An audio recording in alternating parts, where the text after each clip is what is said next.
Kalwakurthy municipality 22వ ward councillor Jojireddy ఆధ్వర్యంలో ward సభ విజయవంతంగా ముగిసింది. ముఖ్య అతిథులుగా additional collector, Kalvakurthi commissioner, Kalvakurthi chairman పాల్గొన్నారు. ఈ సందర్భంగా మాట్లాడుతూ రాష్ట్రంలో అర్హులైన పేదలందరికీ విడతల వారీగా ఇంద్రమ్మ ఇండ్లు, ఇంటి స్థలాలు, అర్హులైన ప్రతి ఒక్కరికి తెల్ల రేషన్ కార్డులు, 22వ వార్డులో ఇంద్రమ్మ ఇంటి స్థలాలు, తెల్ల రేషన్ కార్డులు, కుటుంబ సభ్యుల రేషన్ కార్డుల్లో పేర్లు యాడింగ్ చేసి అర్హుల లిస్టులను సభలో చదివి వినిపించడం జరిగింది. ఇంకా ఇంద్రమ్మ ఇంటి స్థలాలు, ఇండ్ల కోసం దరఖాస్తులు మరియు రేషన్ కార్డుల కోసం దరఖాస్తులు అధికారులు ప్రజల వద్ద నుండి స్వీకరించడం జరిగింది. ఈ కార్యక్రమంలో ప్రత్యేక అధికారులు, ఇంద్రమ్మ కమిటీ సభ్యులు, వార్డు పెద్దలు, వార్డు ప్రజలు, మహిళా సోదరీమణులు పెద్ద ఎత్తున పాల్గొన్నారు. ఇది కాకుండా మీకు ఒక ముఖ్యమైన విషయం ఏంటంటే, దీనికంటే ముందు రైతు రుణమాఫీ అనేది ప్రభుత్వం చేయడం జరిగింది. రైతు రుణమాఫీ అతిథిగా వచ్చిన అడిషనల్ కలెక్టర్ గారికి, చైర్మన్ గారికి, కమిషనర్ గారికి, మిగతా అధికారులకు అందరికీ పట్టణ మన 22వ వార్డు ప్రజలందరికీ స్వాగతం. ఈరోజు ఇందిరమ్మ ఇల్లు ఎవరెవరికి వచ్చినా వాళ్ళందరూ లిస్ట్ చదువుతారు.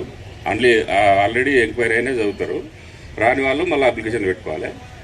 ఇప్పుడు ఇవి మన రేషన్ కార్డు కూడా ఏమైనా యాడ్ చేసేది ఉంటే యాడ్ చేయండి. దానికి కూడా అప్లికేషన్ ఉంటుంది పిల్లలకి ఇట్లా చేయాలనుకుంటే. ఓకే, ఇంకొకటి ఈ 5 సంవత్సరాలు నాకు అవకాశం ఇచ్చిన 22వ వార్డు ప్రజలకు ధన్యవాదాలు. సమావేశానికి అధ్యక్షత వహించిన గౌరవ కౌన్సిలర్ భోజిరెడ్డి గారికి, అదేవిధంగా ఈ కార్యక్రమానికి ముఖ్య అతిథులుగా వచ్చేసినటువంటి గౌరవ అడిషనల్ కలెక్టర్ గారికి, అదేవిధంగా మా మున్సిపల్ కమిషనర్ గారికి, అదేవిధంగా ఇందిరమ్మ కమిటీ సభ్యులకు, ముఖ్యంగా మా మున్సిపల్ సిబ్బందికి, స్టాఫ్ మెంబర్స్కు, అదేవిధంగా ఈ కార్యక్రమానికి విచ్చేసిన 22వ వార్డుకు సంబంధించిన మా అక్క చెల్లెళ్లకు, అదేవిధంగా అన్నదమ్ములందరికీ కూడా నమస్కారాలు తెలియజేస్తూ, ముఖ్యంగా ఈరోజు ఏదైతే ప్రభుత్వం నిర్ణయం చేసిన విధంగా వార్డు సమావేశాలు ఏర్పాటు చేసి రేషన్ కార్డ్స్ కానీ, అదేవిధంగా మన ఇందిరమ్మ ఇండ్ల విషయంలో కానీ, అదేవిధంగా రైతు భరోసా, ఎందుకంటే మన పట్టణంకి సంబంధించిన 3 స్కీమ్స్ వర్తిస్తాయి కాబట్టి రైతు భరోసా, ఈ మూడింటి మీద ఈ కార్యక్రమాలు ఏర్పాటు చేయడం జరిగింది.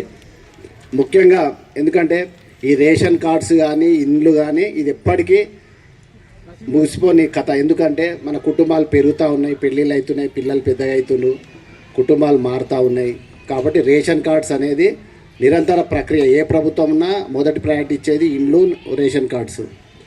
ముఖ్యంగా ఇప్పుడు రాష్ట్రంలో 80 లక్షల రేషన్ కార్డ్స్ ఉన్నాయి. 80 లక్షలు ఇప్పటివరకు, ఈరోజు వరకు 80 లక్షల రేషన్ కార్డ్స్ ఉన్నాయి. దాని ద్వారా 2,80,00,000 మంది ఫుడ్ గ్యారంటీ స్కీమ్ కింద వాళ్ళు బెనిఫిట్ పొందుతూ ఉన్నారు. ముఖ్యంగా ఈ రేషన్ కార్డ్స్ విషయంలో ఎందుకంటే ఈ డేటా ఏది తీసుకున్న అనే దాంట్లో కొద్దిగా కన్ఫ్యూజ్ ఉండే, కాబట్టి మళ్ళీ ప్రభుత్వం కూడా అవకాశం రాని వాళ్ళకు కూడా మళ్ళీ అప్లై చేసుకునే విధంగా అవకాశం ఏర్పాటు చేసింది గ్రామ సభ, వార్డు సభల ద్వారా. అదేవిధంగా మీ అవకాశాన్ని ఉపయోగించుకొని మళ్ళీ, ఎందుకంటే ఇంతకుముందే మీరు ఇచ్చిన్నారు, ప్రజాపాలన వచ్చినప్పుడే దాదాపు 9,000 దరఖాస్తులు వచ్చినాయి. మళ్ళీ ఇప్పుడు మొన్న ఇంటింటి సర్వే అప్పుడు తెలిసో తెలియక కొంతమంది చేసిండు, కొంతమంది చేయలేదు. వాస్తవంగా ప్రభుత్వం మొదటగా మొన్న జరిగిన ఇంటింటి సర్వే డేటాబేస్ తీసుకున్నది. అప్పుడు ఏమైందంటే చాలామంది అర్హత ఉన్న వాళ్ళు మిస్ అయ్యేటువంటి పరిస్థితి ఉన్నది. ప్రభుత్వం కూడా ఇది గ్రహించి మళ్ళీ ఏదైతే ఇన్ఫర్మేషన్ గ్రామాల్లో కానీ, మున్సిపాలిటీల్లో కానీ, ప్రభుత్వం దగ్గర ఉన్నటువంటి అన్ని రకాల, ఇప్పుడు మీ సేవలు అప్లై చేసుకుని కొద్దిమంది ప్రజాసేవలు చేసిన వాళ్ళు ఉన్నారు, అప్పుడు మొన్న చేసిన వాళ్ళు ఉన్నారు.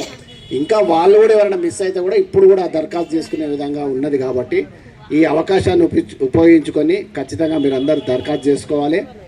అదేవిధంగా ఇండ్లకు సంబంధించి కూడా, ఎందుకంటే ఇది కల్వకుర్తి పట్టణంలో చాలామందికి ఈ ప్రభుత్వం కూడా మొదటి విడతగా ప్లాట్ ఉన్న వాళ్ళకి ఇల్లు ఇస్తనే విధంగా ఉన్నది. మొదటి ప్రయారిటీ ఎవరికంటే ప్లాట్ ఉండి, అర్హత ఉండి ఇల్లు కట్టుకునే వాళ్ళకి ఇల్లు ఇస్తామనే ఉన్నది. కాబట్టి చాలా మటుకు మన పట్టణంలో ప్లాట్ల కొరత ఉన్నది. కాబట్టి అది ఇప్పుడు 2వ విడతలో ప్రభుత్వం ఏంటంటే ప్లాట్ లేని వాళ్ళకు ప్లాట్తో పాటు ఇల్లు ఇస్తామనేది 2వ విడతగా పెట్టినట్టుంది.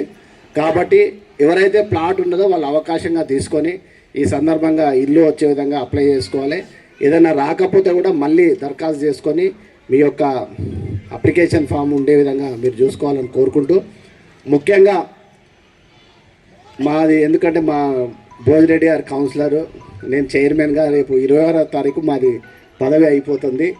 అంటే ప్రతి ప్రజాస్వామ్యంలో మన భారతదేశ ప్రజాస్వామ్యంలో 5 సంవత్సరాలకు ఒకసారి అది ఒక సర్పంచ్ కానీ, కౌన్సిలర్ కానీ, మున్సిపల్ చైర్మన్ కానీ, ఎమ్మెల్యే గారు కానీ, ఎంపీ గారు కానీ 5 సంవత్సరాలకు ఒకసారి ప్రజలు అవకాశం ఇస్తారు మీకు సేవ చేసే విధంగా. నిజంగా ఈరోజు చాలా సంతోషం.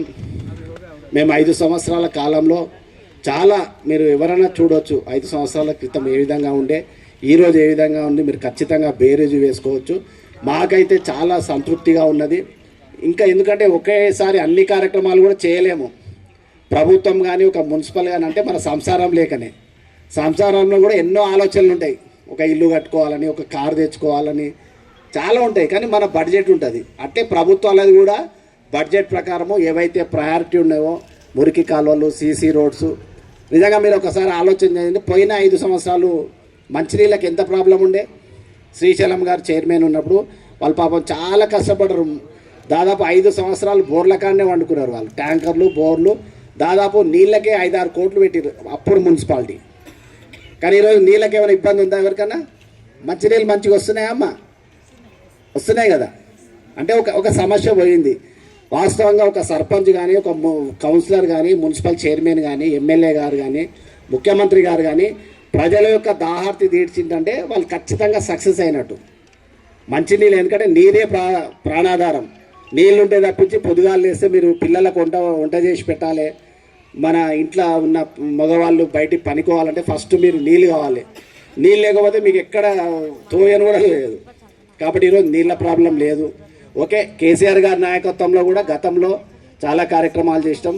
గతంలో ఉన్న మాజీ ఎమ్మెల్యే గారు జయపాల గారి సహకారంతో, అదేవిధంగా గౌరవ ఎంపీ శ్రీ రాములు గారు, మాజీ ఎంపీ రాములు గారి సహకారంతో, అదేవిధంగా ఇప్పుడు గౌరవ ఎమ్మెల్యే గారు అప్పుడు ఎమ్మెల్సీగా, అప్పుడు టీఆర్ఎస్ ప్రభుత్వంలో ఎమ్మెల్సీగా ఉన్న కసిరెడ్డి నారాయణ రెడ్డి గారి సహకారంతో మా మున్సిపాలిటీని చాలా అన్ని విధాల, ఎందుకంటే ఈరోజు మీరు ఎవరైనా చూడొచ్చు, కొత్తగా హైదరాబాద్కి వెళ్ళి వచ్చిన వాళ్ళు అమ్మ కలవకూడదు ఇంత మంచిగా అయిందా, రోడ్లు ఇంకా చాలా చేయాల్సి ఉంటుంది.